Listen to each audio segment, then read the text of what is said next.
اشوف الولاد خلاص، بقيت احس برجولتي خلاص، ارحموني. ما انا لو اعرف اربي شنبي كنت ربيته عشان اعوض النقص اللي انا بشوفه. تلاقي الواد من دول لابس البنطلون هينفجر من عليه، ومن فوق سبحان الله بعضلات، وفجأة تلاقي سلسلة وخواتم وخوايش وعامل شعره سشوار وجايبه الناحية دي. طب يعني انا اصلا بيتحايلوا عليا في البيت عشان اسرح شعري، انزل الجامعة الاقيك مسشور شعرك. يعني طب يعني اعمل ايه؟ اتصرف ازاي؟ ناخد بعثة كلنا الصومال ونروح نتجوز من هناك؟ مش مشكلة بقى اشكالهم، ما خلاص ما فيش رجالة دلوقتي، خلاص ما بقاش فيه رجالة. وبعدين اللي تلاقيه راجل مثلا ولا شكله راجل تلاقي حوالي 5000 بنت بتجري وراه. وبعدين انت اللي معجب بنفسك وملزق. اسمع مني، مفيش واحدة هتعجب بيك الا واحدة شخصيتها قيادية عايزة واد تهزقه، وطبعا مش هتلاقي افضل منك ولا احسن منك في ان هي تفرض عليه شخصيتها. هي عندها نقص وعايزة تحس برجولتها، فمش هتلاقي غير. وبعدين بلاش تفسروا نظرات البنات ليكوا في الشارع انها اعجاب، في بصات بتبقى استغراب.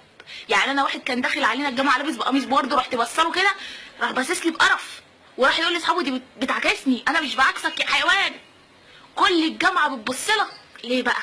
عشان انت شكلك ملفت، شكلك متخلف، مفيش مفيش اب، مفيش مرايه. يعني انت من وجهه نظر نفسك وانت نازل لابس قميص بورد تمام قشطه وفي ورد كحلي، رحت انت جايب بنطلون كحلي عشان الورد يبقى ماشي مع القميص وماشي شبه الانتريه بالظبط. فاضل لك ستاره وكومودينو وتعمل احسن انتريه، ممكن تنزل المناصره تعمل شغل عالي هناك.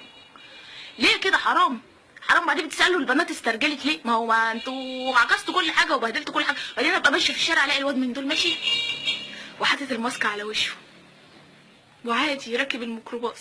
الحلاق قال له ما يشيلش الماسك عشان بشرته. يا جماعه انتوا عبطوا ولا ايه؟ ده انا قعدت 6 سنين في وشي حب الشباب، كنت بغسل وشي بصابونه ديتول وبحس ان انا صارفه ومكلفه.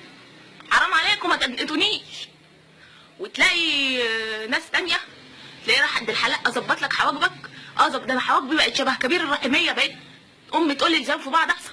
لا مش مشكله. تلاقي الواد من دول مرفع حواجبه، قال يعني محدش بقى واخد باله كده انك انت عامل حواجبك. ليه تعمل انت بتعمل حواجبك ليه؟ يعني هل انت بتبقى امبور كده؟ ده الرجوله اصلا في الدقن وفي الشعر وفي الحاجات دي عشان نحس بفرق ما بيننا وما بين بعضينا. لازم يبقى فيه روح الاختلاف يا شباب، مش كده؟ استغفر الله العظيم يا رب. انا طلعت كل اللي جوايا خلاص يعني، بس ارجو منكم ان الرساله تكون وصلت بجد. يا جماعه استرجلوا واشربوا بريل، حتى البريل خلصت وبرضه مفيش فايده.